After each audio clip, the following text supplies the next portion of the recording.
Hi everyone, I'm Allie, and for this Better Beader episode, I want to show you how wire can be used to make your own pinch bail. So wire can also be used to make a bail, but there's a lot of times where you have holes going through the front. Maybe you don't like the look of wire and coiled at the top. So I wanted to show you how you can make your own pinch bail out of some wire, which is a very simple technique. If you need any supplies, you can look below this Better Beader episode in the description, and I'll link to the helpful wire and also the crystals that I'm using in this demo.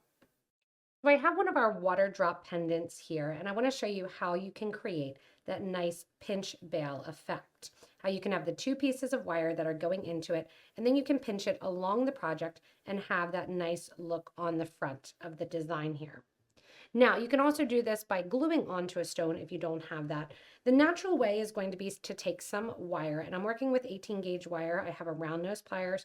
You can see that I put some wire to the front, to the back, and then I'm just going to take this wire, wrap it around one time, cut this off,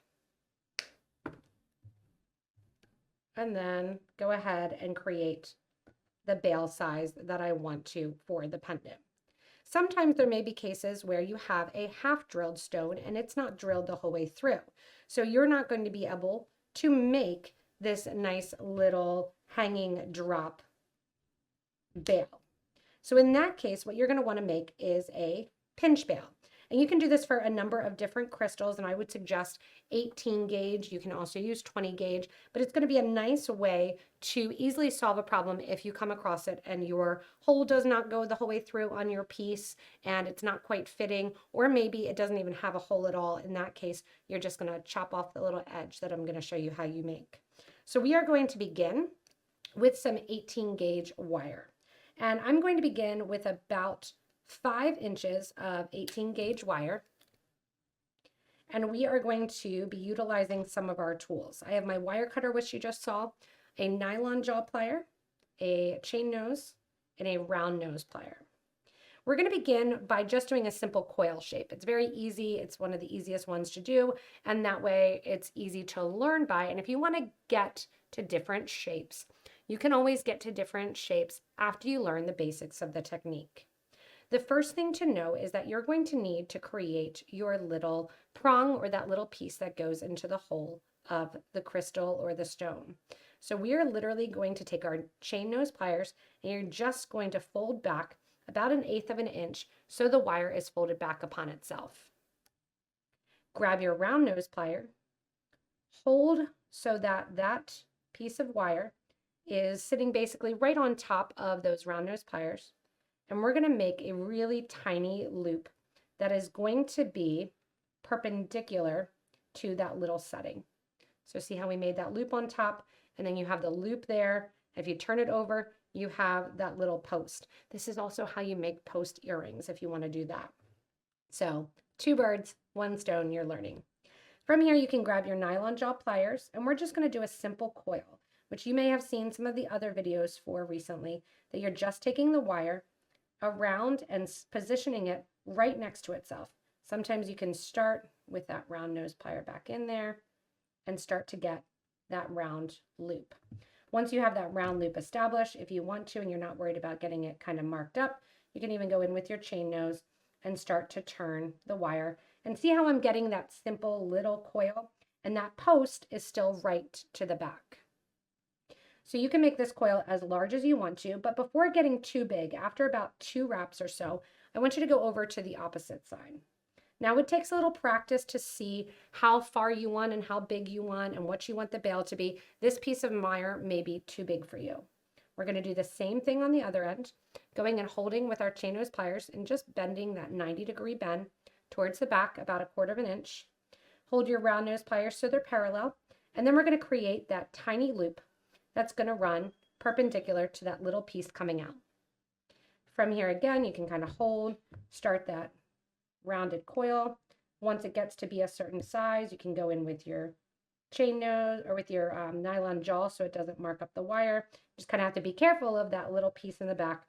So that's why sometimes it's easier while it's tiny to go in with the chain nose and just kind of hold along and position them so you're not flattening out that little piece of wire in the back. Once you get the loop to be the same size, you are going to continue to coil. So this was just like we did for the wire cage. You're going to coil several times, just a couple, maybe one turn on one side. Then you're going to go to the other side and mimic that turn and do one side on the other. And you can see that you're coiling toward one another. Now, when we did the wire cage, if you did that one with me, we made sure that those coiled sections were the same size. For a pendant, if you're doing a pinch bail, they don't necessarily need to be the same size.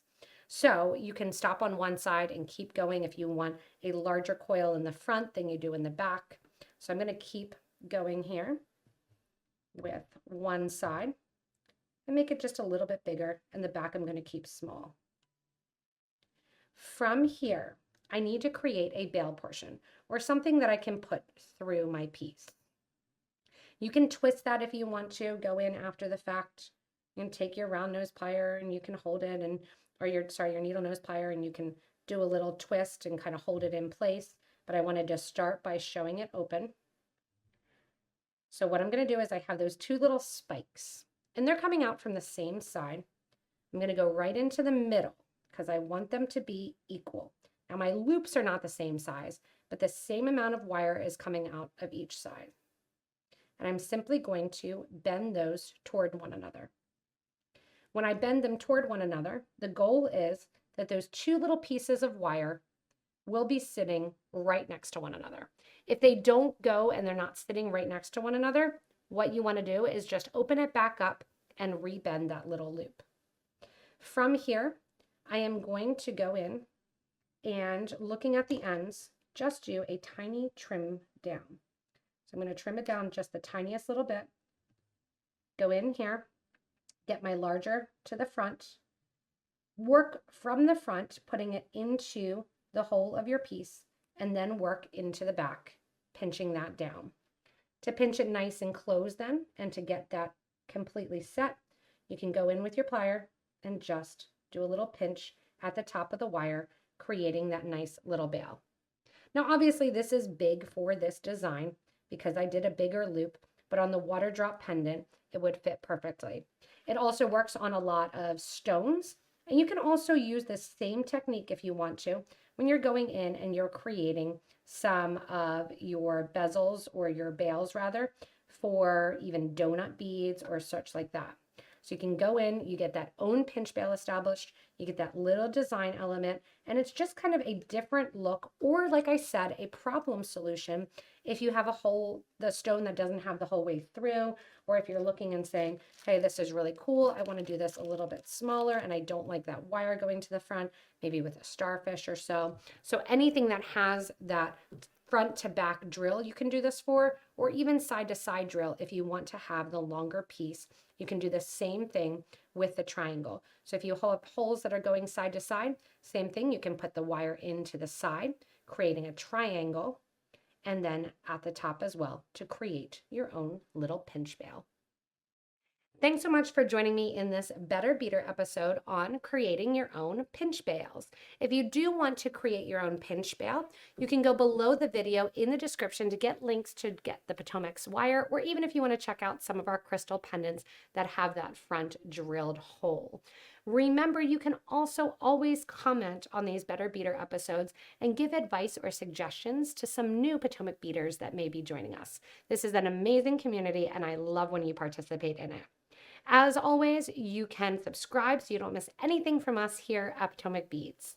Hopefully this Better Beater episode helped to make you a better beater, and stay tuned for more inspirational designs from Potomac Beads.